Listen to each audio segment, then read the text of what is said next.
번째 주제로 넘어가도록 하겠습니다. 평양 공동선언 1년이었습니다. 어제 9.19 공동선언.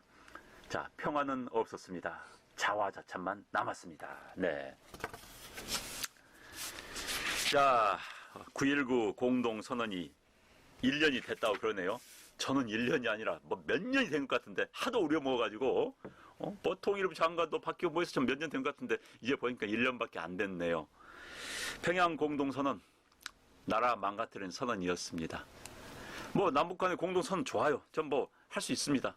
그러나 그 내용을 볼 때 김정은한테 농락당하고 우리만의 평화, 우리만의 공동선언.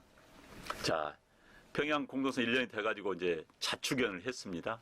했는데 우리끼리만 합니다. 난 참 이해가 안 되는 게, 그럼 하지를 말아요. 평양 공동선언을 했으면 공동이 아닙니까? 양자가 있는 거예요. 그럼 양자가 같이 자축연을 하지 않고 혼자 하는 건 무슨 의미가 있습니까? 나홀로 선언했습니까? 나홀로 커뮤니케 발표했어요? 그런데 무슨 공동선언을 자축하는 행사를 한다? 전 이해가 돼. 진짜 참 이것마저도 뻔뻔한 생각이 들었습니다.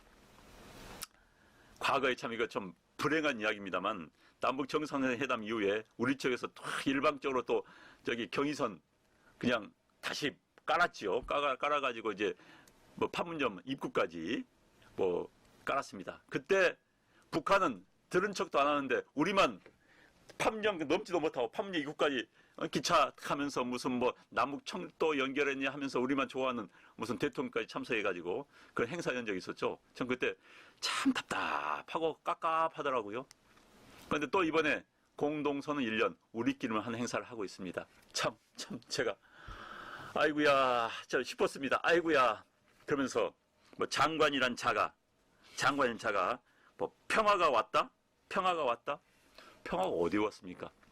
북한이 아침마다 문안 인사 올리는 미사일 발사 빵빵 하는데 평화가 왔다고요? 평화가 어디였습니까? 지금 북한은 지금도 핵무기를 만들고 있습니다. 만들고 있는데 평화가 왔다고? 이 사람들이 대체 참 뭔 생각하는지 모르겠습니다. 엘리사벳님 말씀 맞습니다. 1년 동안 북한은 미사일 10번이나 쏘고, 게다가 최근에 빵빵 쏘고 있지 않습니까? 아침마다 빵빵 쏘면서, 그러면서는 이것의 타겟은 남한이다. 김정은 이야기하고 있습니다. 그 다음에 김정은 속된 말은 삶은 소대가리까지 이야기하고 있는데, 소대가리 이야기까지 하고 있는데, 우리까지 평양 공동선언을 자축하고 있다? 참, 재호리님, 안용환 의원님, 문재인을 북한으로 보내주세요. 지들끼리 서른하게. 맞습니다. 가세요. 문재인 대통령님, 고향이 북한 아닙니까? 고향 가세요. 정말 많은 분들 참 피곤해 하십니다. 정말 박주환님, 그들 말에 미그. 준중님, 민망하네요. 민망합니다. 민망하죠. 네.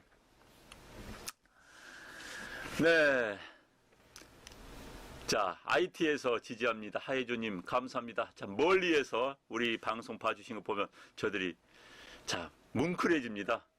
IT 참 어려운 나라인데, 우리가 또 지원해가지고, 또 우리 한국 국격도 커졌을 생각됩니다만, 저는요, 해외에 나가 계신 분들, 국회의원 할 때 기자 시절에도 해외에 이제 나가면은 그 지역에 사신 교포분들하고 많이 만납니다. 그분들 말씀 들으면 다 애국자세요. 나라 걱정 정말 많이 하십니다. 우리 여기 현지에 있는 우리 국내에 있는 분보다 나라 걱정 더 많이 하세요. 물론 제가 LA에 갔더니 또 좌파들도 거기는 엄청나게 많더라고요. 친북 단체도 무지하게 많습니다. LA 갔더니요. 그들이 무슨 남한의 우파의 유명 인사 오면 프랭카 들고 쫓아다닌 것도 제가 봤습니다만은, 그러나 어찌됐든 그들의 애국심은 애국심이 아닙니다. 그들의 진실은 진실이 아니고 그들의 정의는 정의가 아닙니다. 그건 제가 부인하겠습니다. 네. 저 보스턴 대학교의 그랜펠드라는 교수가 한번 세계사를 한번 분석을 해봤어요. 자, 세계적인 강국들을 분석해 봤습니다. 역사에서.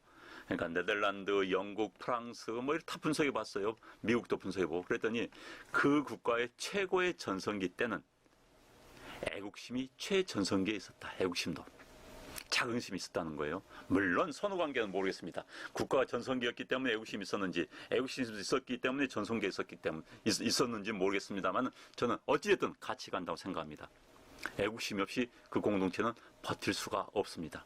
그런데 이 좌파들이 이 정권 들어오면서 애국심을 경멸했습니다. 조롱했습니다. 태극기를 조롱했습니다. 태극기를 들고 다니시는 분들의 그 애국심을 조롱했습니다. 그럼 지들은 뭡니까? 우리 공동체 구성원들이 아니잖아요. 전 자꾸 미국 이야기합니다만 미국 사람들이 미국이란 큰 공동체를 유지하고 있는 것은 애국심입니다. 미국 사람들 애국가 다 불러요. 행사 때문에 다 불러요. 오히려 우리가 덜 부릅니다. 더 안 부릅니다. 우리가 저는 감히 장담컨대 미국의 평범한 중산층과 한국의 평범한 중산층 가운데 누가 더 애국심이 있냐 하면 미국 사람이 더 심하게 이야기합니다. 애국심에 대해서 이야기할 겁니다. 그런데 이들 좌파들이 한국 사회의 애국심을 깡그리 무시하고 조롱했습니다. 그리고 나서 급하니까 일본하고 문제 생기니까 마치 매국노 이야기를 들고 나옵니다. 자기들 애국자인 것처럼. 그런 뻔뻔한 사람들 저는 용납할 수가 없습니다. 애국심은 소중한 겁니다. 제가 애국자라는 건 아니고요. 애국자. 저 핸드폰을 열면은 누굽니까? 보라 동해에 떠오른 태양. 그 노래 제목이 뭐죠? 그 노래가 컬러링이 되어 있습니다. 저 그 노래 굉장히 좋아합니다. 그 노래 들으면은 마음이 막 뭉클해져요. 송창식 씨의 노래요. 그랬더니 제 노래 컬러링을 듣고 제 지인들이 그 컬러링을 많이 바꿨더라고요. 그래서 저는 그 노래를, 근데 이제 문제는 제가 저는 그 노래 들을 수는 없습니다만은 제 지인들한테 전화할 때 그 노래를 들으면서 어쩔 때는 참 기분이 뿌듯하면서 참 좀 애잔한 마음, 이 조국에 대한 애잔한 마음. 정말 내 나라가 어떻게 만든 나라인데, 어떻게 지켜온 나라인데 왜 우리나라가 이렇게 망가지고 있나. 저들 한 줌의 좌파들 때문에 정말요. 저는 이 나라 사랑합니다. 이 나라가 어떻게 만든 나라입니까? 정말 자부심을 가져도 될 만한 나라입니다. 해외여행 갔다 오신 분들 말씀 많이 하세요. 정말 우리나라 좋은 나라라고. 저는 강원도를 한번 가면요 정말 아름답습니다. 전 세계에 그렇게 아름다운 지역을 몰아놓은 데가 많지가 않아요. 좀 미국도 가보고 유럽도 가보지만 그때는 예쁜 곳이 하나 있고 좀 띄엄띄엄 하나씩 있습니다. 그러나 우리나라처럼 아름다운 곳이 막 밀집된 한반도 전체가 정말 금수강산입니다. 아름다운 나라입니다. 게다가 우리나라가 그 어렵던 시절에서 얼마나 많은 걸 성취했습니까? 지난 60년 동안 대한민국의 성취는 세계사의 기적입니다. 세계의 역사상 전 세계에서 가장 못 살았던 국가들 가운데 한 국가가 전 세계에서 가장 잘 사는 국가들 가운데 하나로 불과 반세기 만에 이전한 전이한 역사는 세계사에서 없습니다. 대한민국을 제외하고. 장담컨대 제가 이렇게 말씀드리겠습니다. 물론 싱가포르니 홍콩을 이야기할 수 있지만 그건 국가가 아니기 때문에, 도시국가이기 때문에. 이스라엘도 이야기합니다. 이스라엘은 거기는 특수한 나라입니다. 그리고는 대한민국입니다. 그런 나라입니다. 세계사의 기적입니다. 전 세계사를 전공했습니다. 세계 역사를. 그래서 세계사를 이제 교수분들이 통계로 막 수치를 내요. 그 통계는 물론 저도 이제 통계 보면서도 이거 어떻게 됐지 하는 생각이 들기는 합니다만 어찌됐든 한국의 번영은 한국이 세계사의 주도국가 가운데 하나로 들어선 것은 세계사의 기적입니다. 기적인데 그걸 성취한 대한민국을 짓밟고 그것을 불행의 역사, 창피한 역사로 했던 게 이 좌파들을 만든 역사책입니다. 우리가 얻은 것, 우리가 성취한 것을 정말 부끄러운 역사로 하는 게 좌파들입니다. 그들이 집권해서 대한민국 역사를 틀어 제끼고 있습니다. 이승만 대통령 엄청나게 이승만 대통령 때요. 제1기 내각 명단 한번 봐보십시오. 대한민국의 베스트 오브 베스트입니다. 지금 대한민국 이 사회, 개방된 사회 또 교육수준이 높아 이 사회에 어디에 내놔도 꿀리지 않은 베스트 오브 베스트들이 대한민국의 최고 장관들이었습니다. 이승만 대통령 반대파도 장관직 다 시켰습니다. 그겁니다. 자신 있으면 하는 거. 이승만 대통령 자신 있었습니다. 이승만 대통령 때 농지개혁 했습니다. 학교들 만들기 시작했어요.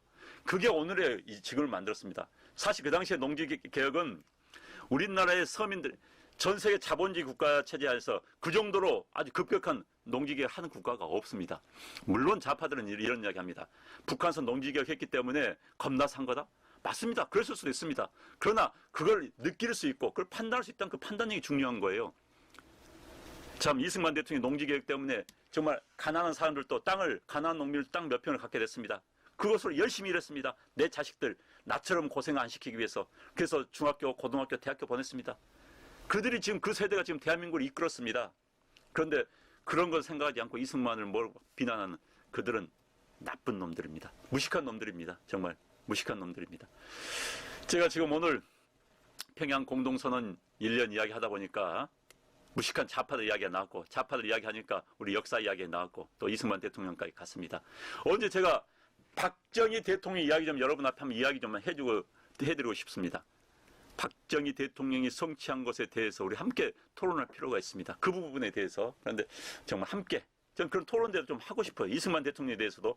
물론 인간이 완벽할 수는 없습니다. 완벽한 인간이 어디 있습니까? 누구나 다 부족한 부분이 있습니다. 부족한 부분에 대해서는 그냥 채워주면서, 또 가끔은 눈 감아주면서. 미국은요, 영웅들, 카네기가 미국의 지금 영웅 아닙니까? 카네기는요, 그 당시에는요, 악덕 기업주였습니다. 여러분들. 악덕 기업주였어요. 그렇지만 영웅이 되는 겁니다.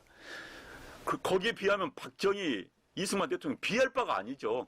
우리 사회에, 대한민국 역사의 영웅들이었습니다. 그들이 잘못한 거 부인하지 않습니다. 있을 수 있어요.